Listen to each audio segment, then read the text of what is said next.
Buenas tardes. Volvemos a vernos con nuestra serie sobre las bienaventuranzas. Y hoy hemos llegado a al tercer estudio sobre esta serie, que la primera fue sobre en Mateo capítulo 5, a partir del versículo 1, el versículo 3, bienaventurados los pobres en espíritu, porque de ellos es el reino de los cielos. Luego, en el versículo 4, bienaventurados los que lloran, porque ellos recibirán consolación.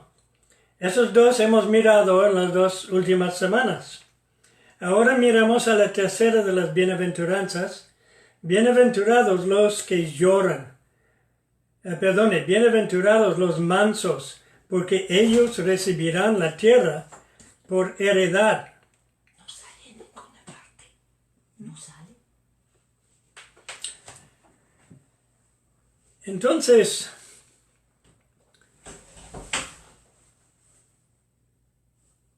se está hablando de la mansedumbre. Y eso es lo que hemos de mirar ahora. Porque algo que está muy de moda en estos días es esa idea de la afirmación de sí mismo. Hace unas cuantas semanas habíamos mirado en la serie sobre el fruto del Espíritu. Un aspecto de ese fruto era mansedumbre. Pero lo que vamos a mirar hoy será un poco diferente. La gente quiere afirmarse. Hay que ponerse en vista, dicen, hay que demostrar que nadie nos puede pasar encima. Eso va en las escuelas, va en las relaciones familiares, va en la política, va en las iglesias y en las relaciones entre las iglesias y el gobierno.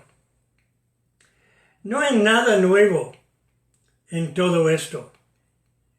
En los tiempos de Jesús, los judíos que esperaban el reino de Dios, en general tenían una idea del reino más bien militar, política y material.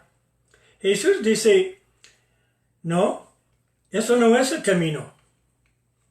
Él decía más bien, enhorabuena a los mansos, porque ellos recibirán la tierra por herencia.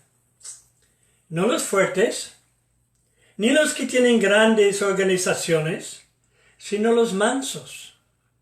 Se puede ver la mansedumbre bíblica en el ejemplo de los hombres de la Biblia, lo que vamos a mirar pronto, en su contraste con la falsa mansedumbre humana.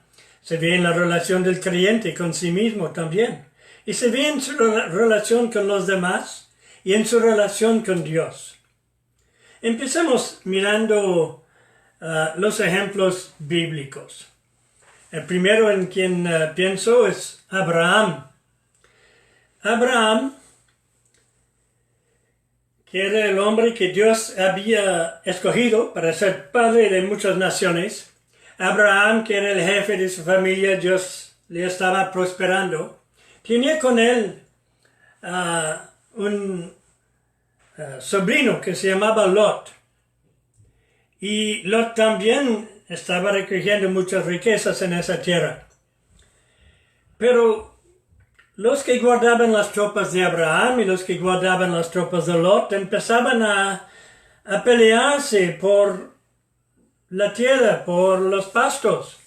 Entonces Abraham se reunió con Lot y dijo, mira, es cierto que hay un problema de espacio aquí y vamos a tener que separarnos. Así que te pido a ti que escoges la parte que tú quieras y yo tomaré el resto.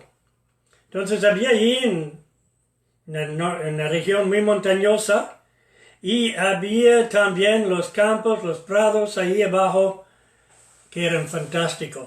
Y Lot, que Abraham le dejó escoger primero, él escogió esos campos, esos prados, esa región que era tan fértil, tan perfecto.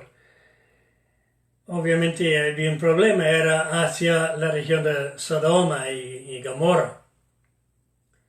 Entonces Abraham se quedó con las montañas. No era tan bueno, pero Abraham estaba contento de hacer esto con tal de tener paz. Eso es mansedumbre. No exigió tener sus derechos, no exigió ser el primero, el que tenía la mejor parte.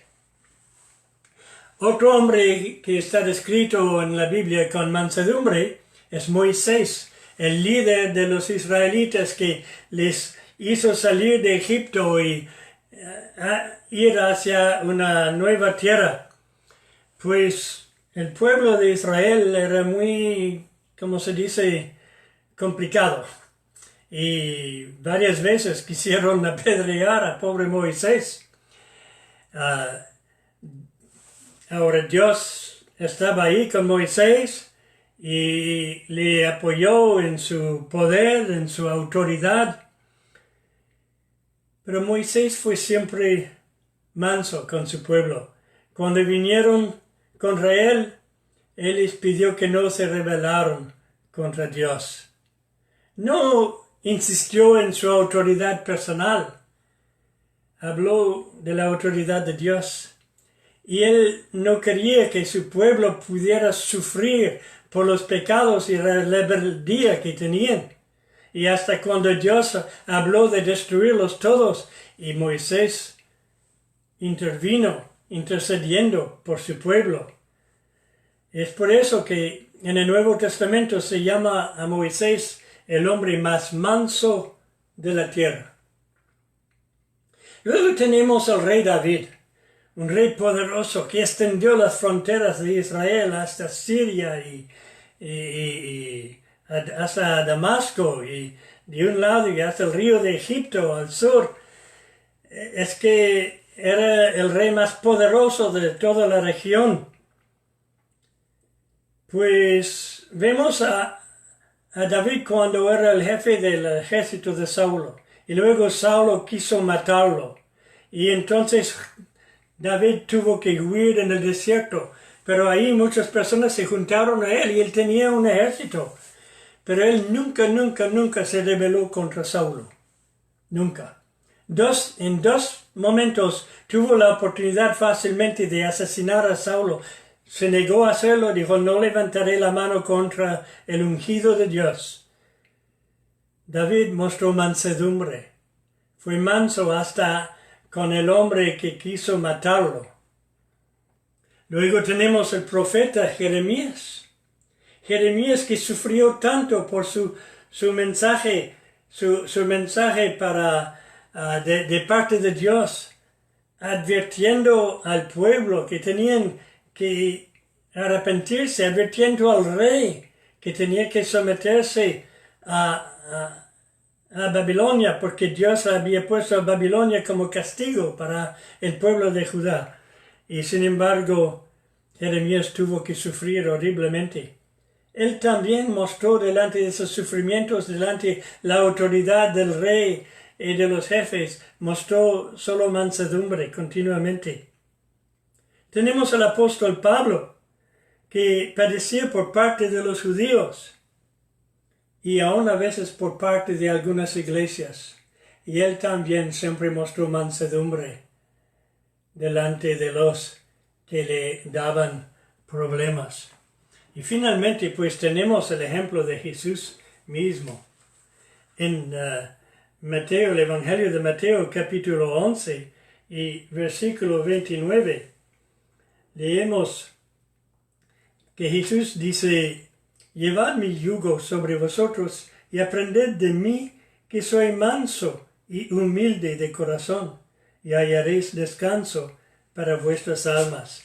Esa mansedumbre incluye una humildad.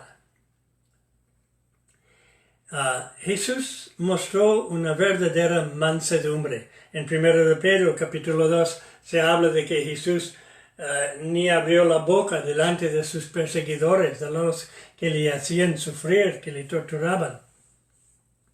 Entonces hay muchos ejemplos bíblicos de mansedumbre y cada uno de esos ejemplos eran entre los más fuertes líderes que nunca hubo. Y claro, el Hijo de Dios mismo. Entonces tenemos buenos ejemplos bíblicos de mansedumbre, ejemplos para seguir. Sin embargo, tenemos también, vemos el contraste entre la mansedumbre que es bíblica y una falsa mansedumbre del mundo. Es que la mansedumbre no es una cualidad natural. Es para todo creyente. Si fuera una cualidad natural, pues solo algunos podrían ser así. Él tiene un carácter manso y él no. Porque él lo tiene naturalmente y ese otro lo tiene. Pero no es eso. La mansedumbre bíblica es algo que viene por medio del Espíritu de Dios. Viene por nuestra relación con Dios. Eso nos vuelve atrás a nuestra serie sobre el fruto del Espíritu, porque es fruto del Espíritu. Y por eso hay que andar en el Espíritu, hay que andar en relación íntima con Dios, en comunión con Dios. O caminar en la luz, como otros textos dicen. La mansedumbre tampoco es indolencia. No es una dejar ir las cosas porque no nos preocupamos y no nos interesamos. Tampoco significa blandura o flojedad. No es debilidad. Y eso puede sorprender, tampoco significa ser amable o agradables, porque hay quienes lo son fácilmente amables y agradables y para otros es más difícil. Pero eso vuelve a la idea de cualidad natural, ¿no? Pero la mansedumbre significa mucho más que eso. Y tampoco significa esa idea de buscar la paz, cueste lo que cueste. Eso sería una flaqueza de carácter y de personalidad. Moisés, siendo el hombre más manso de la tierra, y sin embargo no, cuando estuvo delante del faraón, no dijo, bueno, lo que usted quiere, porque yo no quiero oponerle la paz. No. Él le advirtió lo que Dios iba a hacer, las 10 plagas que hubo. Y al final él le dijo, no volveré a aparecer delante de usted. No se trata de ser amable o agradable siempre. Y tampoco significa esa flaqueza de carácter que dice, bueno, no, está bien. Y tampoco significa buscar la paz, cueste lo que cuesta. Porque eso sería falsa mansedumbre. Y tampoco es una manera exterior forzada de ser. ¿Sabe? Tengo que controlarme y ser manso. Es verdad que el manso implica un autocontrol, pero no algo artificial. La mansedumbre no es algo forzada. La mansedumbre es algo interior, espiritual, que viene desde dentro. La mansedumbre es la fuerza controlada. La fuerza domada. Cuando decimos que ese caballo es manso, no significa que es débil. Puede ser un caballo extremadamente fuerte, un gran corredor y todo, pero está bajo control. Y nosotros, si somos mansos, somos bajo el control de Dios. Entonces no luchamos por nuestros derechos, sino por lo que Dios quiere. Ahora bien, esa mansedumbre, ¿de dónde viene? Pues esa mansedumbre exige un conocimiento de sí mismo y de Dios. Es por eso se trata de la misma persona que es pobre en espíritu, como hemos visto en la primera de las bienaventuranzas. El pobre en espíritu se conoce a sí mismo. Como el apóstol Pablo que dijo, ¡ay de mí! ¿Quién me liberará de ese cuerpo de pecado? ¿Y qué es lo que quería decir? es que él se reconocía a sí mismo. Como nosotros necesitamos aprender a reconocernos a nosotros mismos, porque cuando nos reconocemos bien, aprenderemos a ser humildes y mansos. Se representa en la manera de actuar consigo mismo y la manera de actuar con los demás. Consigo mismo, con nosotros mismos, controlándonos a nosotros mismos. Con los demás, aceptándolos como son y no intentando pelearnos siempre con ellos porque están pisando nuestros derechos. La mansedumbre es una negación de esa idea popular que dice afírmate, afirma tu personalidad, afirma tus derechos. El yo soy humano suele levantarse contra el yo soy divino. Recuerda que el nombre que Dios dio a Moisés en la Biblia, cuando Moisés le pidió ¿a qué nombre voy a dar para decir quién me envió?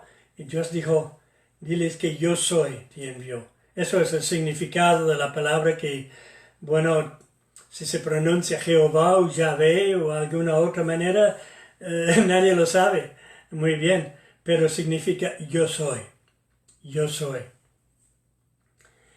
Esta mansedumbre reconoce que no tiene derecho ni a posición, ni a posesión, ni a privilegio o a nada.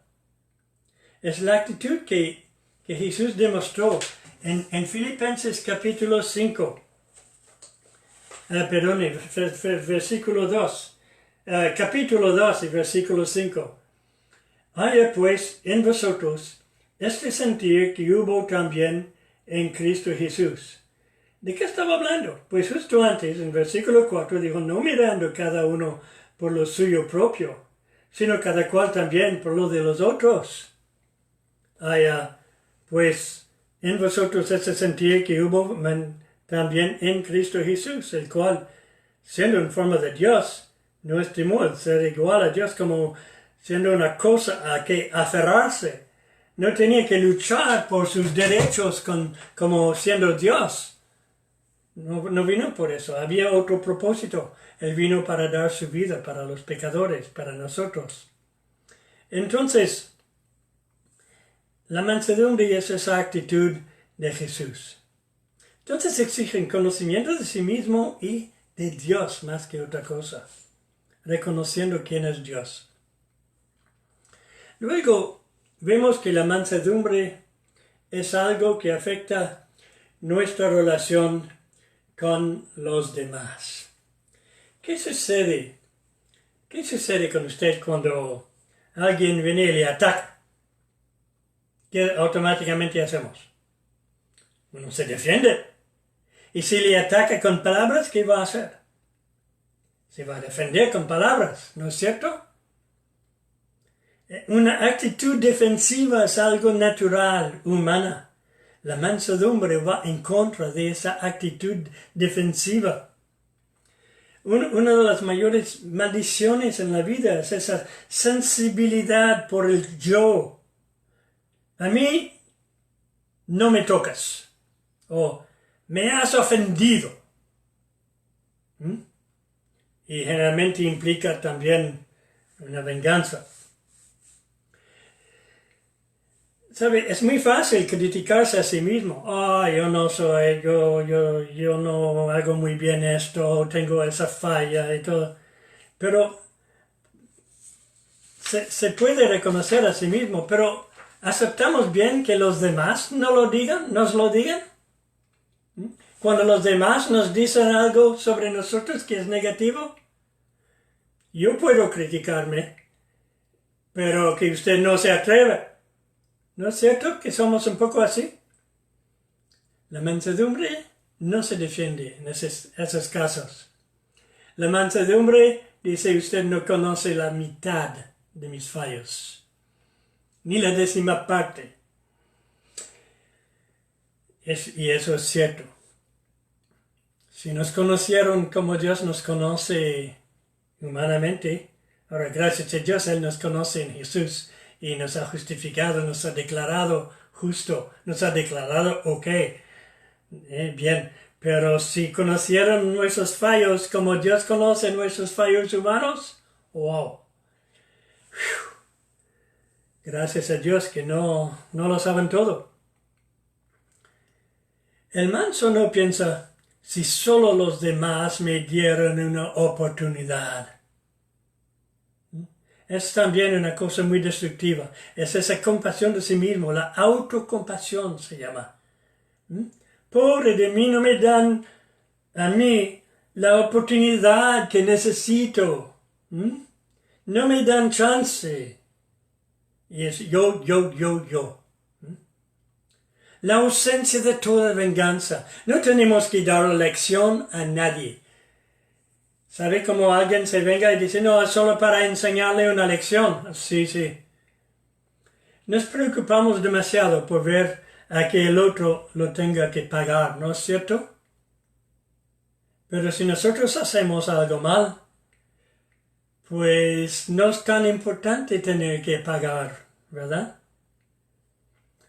Entonces la mansedumbre trata al otro como quisiéramos que nos traten a nosotros. La mansedumbre, en relación con los demás, es capaz de dejarlo todo en las manos de Dios. Es en fondo la actitud de la fe, como dice al final de Romanos 12, que no debemos vengarnos a nosotros mismos, porque a mí mía es la venganza, dice el Señor, ¿verdad? La venganza pertenece a Dios, no a nosotros. Entonces, eso nos vuelve a ver lo de conocer a Dios. Nuestro texto nos dice que son los mansos que heredan la tierra. Están siempre contentos, satisfechos de su condición. Como Pablo dijo, como teniendo nada, pero poseyendo todo. Filipenses 4 y versículo 12, leemos esto. Sé vivir humildemente y sé tener abundancia. En todo y por todo estoy enseñado, así para estar saciado como para tener hambre, así para tener abundancia como para padecer necesidad. Es en ese contexto que dice todo lo puedo en Cristo que me fortalece. No está diciendo que puede volar por los aires o cosas así. No está diciendo que puede hacer todo lo que le da la gana tampoco. Está diciendo que puede vivir humildemente, en escasez, y puede vivir en abundancia. Y en los dos casos, ser humilde y honrar a Dios, porque era un hombre que conocía la mansedumbre. ¿Se describiría usted como siendo una persona mansa? ¿Un hombre manso, una mujer mansa? Porque eso es lo que el Señor quiere hacer en nuestras vidas. Producir esa mansedumbre en nosotros. Y es por eso que Jesús dijo, bienaventurados los mansos, porque de ellos heredarán la tierra.